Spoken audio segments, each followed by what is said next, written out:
Hi hello నమస్తే. నేను మీ కౌండిన్య. మొత్తానికి కూటమికి అంటే టీడీపీకి, జనసేనకి, బీజేపీకి ఎంతో సంతోషించే వార్త ఇప్పుడు మీడియా సర్కిల్స్లో చక్కర్లు కొడుతుంది. సాధారణంగా ఏదైనా సర్వేకి పితామహుడు అని చెప్పుకోవాలంటే, ఆ క్రెడిట్ ఇవ్వాలంటే కేవలం చంద్రబాబు నాయుడికి ఆ క్రెడిట్ ఇవ్వాలి. ఎందుకంటే ఆయన తీసుకొచ్చినటువంటి అనేక సంస్కరణల్లో రాజకీయంగా, అదేవిధంగా సాంఘిక సామాజిక సంస్కరణలో మొట్టమొదటిగా ఉండేది రాజకీయానికి సంబంధించి 2-3 అంశాలు ఆయన హయాంలోనే మొదలయ్యాయి. అక్కడే నాంది ప్రస్థానం జరిగింది అని చెప్పుకోవచ్చు. అందులో మొట్టమొదటిది సర్వేలు, ఇక రెండోది డబ్బు పంపకాలు కూడా అప్పటి నుంచే జరిగాయని చాలామంది చెప్తుంటారు, విశ్లేషకులు మెయిన్గా. ఇక సర్వేల విషయానికి వచ్చేస్తే, అంతకుముందు ఏదైతే 1994లో టీడీపీ గెలిచిన తర్వాత ఈ అన్న ఎన్టీఆర్ గారు ముఖ్యమంత్రి అయిన తర్వాత 1995 తదనంత పరిణామాల తర్వాత కూడా చంద్రబాబు నాయుడు గెలిచిన తర్వాత ఆల్మోస్ట్ ఎవ్రీ 3 మంత్స్కి, ఎవ్రీ 4 మంత్స్కి ప్రతిసారి రాష్ట్ర వ్యాప్తంగా ఉన్నటువంటి పరిస్థితి ఏంటి, పార్టీలో లోకలోకలు ఏమైనా ఉన్నాయా, ఏ నియోజకవర్గంలో ఎవరు ఎలా పనిచేస్తున్నారు, ప్రతి అంశాన్ని క్షుణ్ణంగా పరిశీలించి ప్రజలు ఏం కోరుకుంటున్నారు, ప్రజల యొక్క సంతృప్తి స్థాయి, సాటిస్ఫాక్షన్ ఫ్యాక్టర్. ఇప్పటివరకు ఏ రాజకీయ నాయకుడు మాట్లాడినా సాటిస్ఫాక్షన్ గురించి మాట్లాడు, ఒక్క చంద్రబాబు నాయుడు మాత్రం సాటిస్ఫాక్షన్ ఫ్యాక్టర్, ప్రజల యొక్క సంతృప్తి స్థాయిని గురించి మాట్లాడుతుంటాడు. ఆయన ప్రతిదానికి సర్వే చేస్తుంటాడు. సో ఆ విధంగా 1995 గెలిచిన దగ్గర నుంచి జన్మభూమి పథకం అయితే కానివ్వండి, ఏదైతే ప్రజల వద్దకే పాలన అయితే కానివ్వండి, ఇమీడియట్ ఇన్స్పెక్షన్స్ అంటే గవర్నమెంట్ ఆఫీసులకు వెళ్ళి యాజ్ ఎ సీఎంగా ఇమీడియట్గా వెళ్ళి చెక్ చేయటం, వాళ్ళకి ఏదైనా ఆర్డర్స్ ఇవ్వడం, పాస్ చేయడం, అక్కడ ఏదైనా పరిస్థితులు సరిగ్గా లేకపోతే, వాళ్ళు అలర్ట్గా లేకపోతే ఒక మంచి సీఎంగా ప్రొజెక్ట్ చేసుకోవటానికి ఈ కార్యక్రమాలన్నిటికీ ఉపయోగపడింది సర్వేలే ఆ రోజు. సో అప్పటి నుంచి కూడా చంద్రబాబు నాయుడు ప్రవేశపెట్టినటువంటి ఈ సర్వే ప్రక్రియ అనేది కంటిన్యూస్గా జరుగుతూనే ఉంది. తర్వాత కాలంలో రాజశేఖర రెడ్డి ముఖ్యమంత్రి అయినా, తర్వాత కాలంలో మళ్ళీ చంద్రబాబు నాయుడు ముఖ్యమంత్రి అయినా, తెలంగాణలో కేసీఆర్ ముఖ్యమంత్రి అయినా, జగన్ ముఖ్యమంత్రి అయినా, ఎవరు ముఖ్యమంత్రి అయినా కూడా ప్రతి ఒక్కరూ కూడా సర్వేల మీదే డిపెండ్ అయ్యి టికెట్లు కేటాయింపులో కానివ్వండి, బడ్జెట్ అలొకేషన్స్లో కానివ్వండి, ఎమ్మెల్యే సీట్లు ఇవ్వటం కానివ్వండి, రాజ్యసభ ఎంపీలు ఇవ్వటం కానివ్వండి. సో ఇవంతా కూడా ఒక ప్రొఫైల్ క్రియేట్ చేసి, అంటే ఇంకొక విషయం కూడా ఇక్కడ మనం చెప్పుకోవాలి, ఒక ప్రొఫైల్ క్రియేట్ చేస్తారు.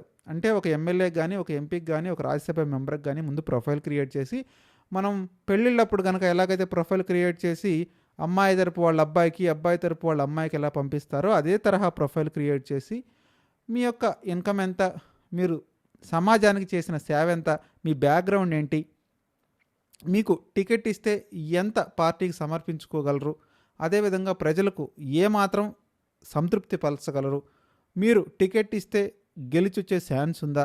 సో ఇవన్నీ కూడా క్రైటీరియా ఉంటుంది. అది ఒక్క పార్టీ ఫాలో అవ్వట్లేదు, ఈ రోజుల్లో ప్రతి పార్టీ ఫాలో అవుతుంది. సో ఆ ప్రొఫైల్ మ్యాచ్ అయితేనే ప్రతి ఒక్క కాన్సిస్టెన్సీకి 30-40 ప్రొఫైల్ తీసుకుంటారు. అందులో మళ్ళీ ఫిల్టరేషన్ జరిగి ఒక 4-5 ఫైనల్ అవుతాయి. ఆ 4-5 వచ్చిన పేర్ల మీద ఐవీఆర్ఎస్ సర్వే స్టార్ట్ చేశారు. అదే 2024లో స్టార్ట్ చేశారు, 2029లో కూడా అదే ఉంటుంది. సో ఈ సందర్భంలోనే ఏదైతే చంద్రబాబు నాయుడు రీసెంట్గా చేశారు అని చెప్తున్నటువంటి సర్వేలో ఉత్తరాంధ్ర మీద అయితే సర్వే జరిగింది.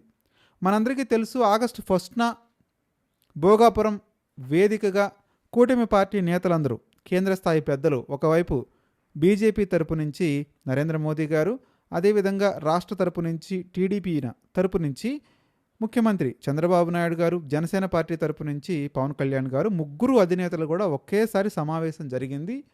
సో అదొక ఉత్సవంలాగా సెలబ్రేట్ చేశారు. గిన్నీస్ బుక్ ఆఫ్ వరల్డ్ రికార్డ్స్లో కూడా భోగాపురం థింసా నృత్యం ఎక్కడం ఒక ప్రాధాన్యత అయితే సంతరించుకుంది. సో ఇప్పటి వరకు చంద్రబాబు నాయుడు 2024 ప్రభుత్వం ఏర్పాటు చేసిన తర్వాత ఇప్పటికీ 13 గిన్నిస్ రికార్డులు స్థాపించారు. అందులో థింసా నృత్యం కూడా ఒక గిన్నిస్ రికార్డు.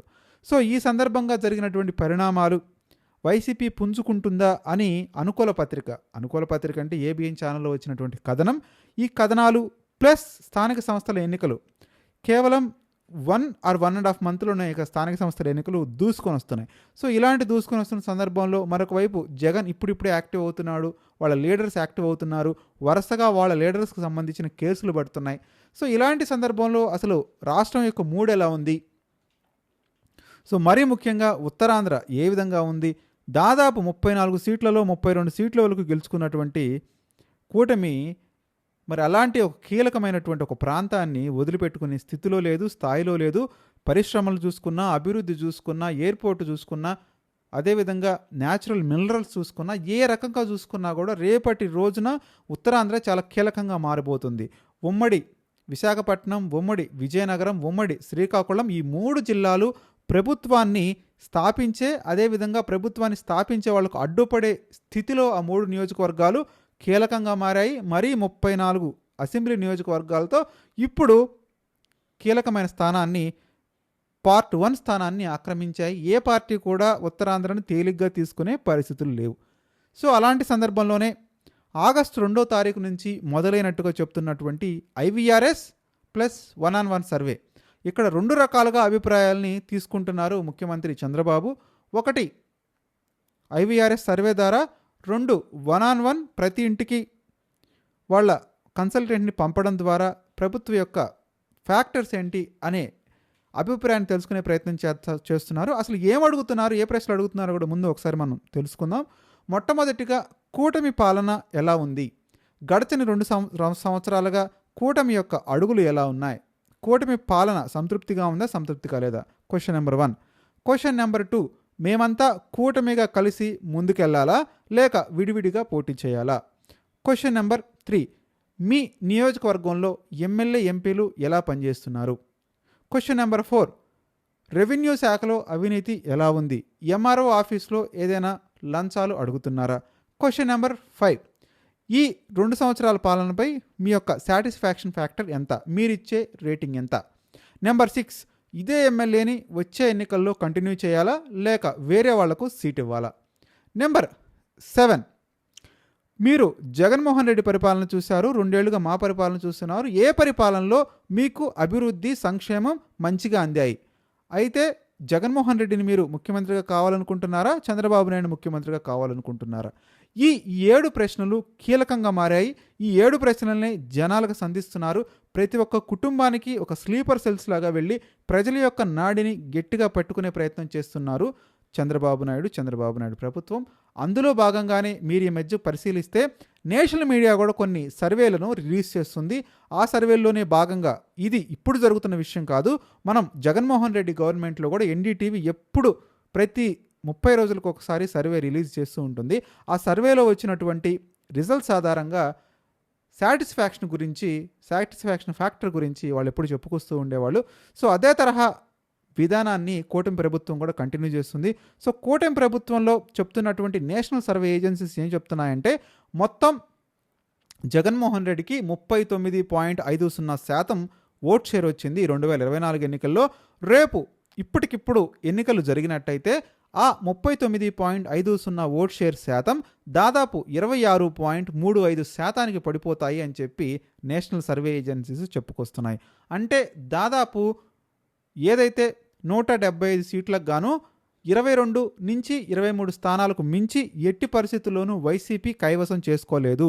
అది కూడా రాయలసీమ, నెల్లూరు, ప్రకాశంలోని 2-3 నియోజకవర్గాల్లో వైసీపీ స్ట్రాంగ్ హోల్డ్గా కనిపిస్తుంది తప్ప, మరీ ముఖ్యంగా చూసుకుంటే కోస్తాంధ్రలో కానీ ఉత్తరాంధ్రలో కానీ వైసీపీ పూర్తిగా పడకేసింది.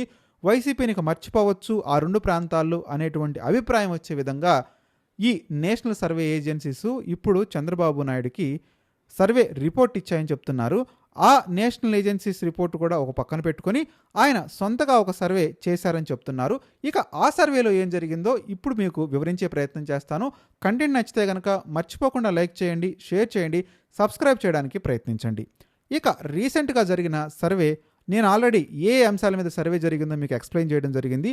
ఈ సర్వే 2వ తారీఖు నుంచి ఈరోజు అంటే 6వ తారీఖు నిన్నటి వరకు వచ్చినటువంటి రిపోర్ట్ ఆధారంగా దాదాపు ఉత్తరాంధ్ర క్లీన్ స్వీప్ చేసే దిశగా కూటమి అడుగులు వేస్తుంది అని చెప్తున్నారు. కోస్తాంధ్ర, రాయలసీమను కాసేపు పక్కన పెట్టారు. ముఖ్యంగా ఉత్తరాంధ్ర వాసుల యొక్క మనోగతం ఏంటని తెలుసుకునే ప్రయత్నం కానీ ఈ సర్వే జరిగింది. ఈ 4-5 రోజుల్లో మెయిన్గా భోగాపురం, అదేవిధంగా గూగుల్ డేటా సెంటర్ గురించి, ఆర్సెల్ఆర్ మిత్తల్ ఈ అభివృద్ధి కార్యక్రమాలతో వాళ్ళు ఏమనుకుంటున్నారు, వాళ్ళు కూటమికి ఓటేస్తారా లేకపోతే జగన్మోహన్ రెడ్డిని సమర్థిస్తారా అని మెయిన్ ఈ థీమ్ మీదే సర్వే జరిగినట్టు చెప్తున్నారు. ఆ సర్వేలో ఏ నియోజకవర్గంలో ఏ పార్టీకి అనుకూలంగా ఉందో ఒకసారి నియోజకవర్గం వారీగా మీ ముందు ఉంచే ప్రయత్నం చేస్తాను.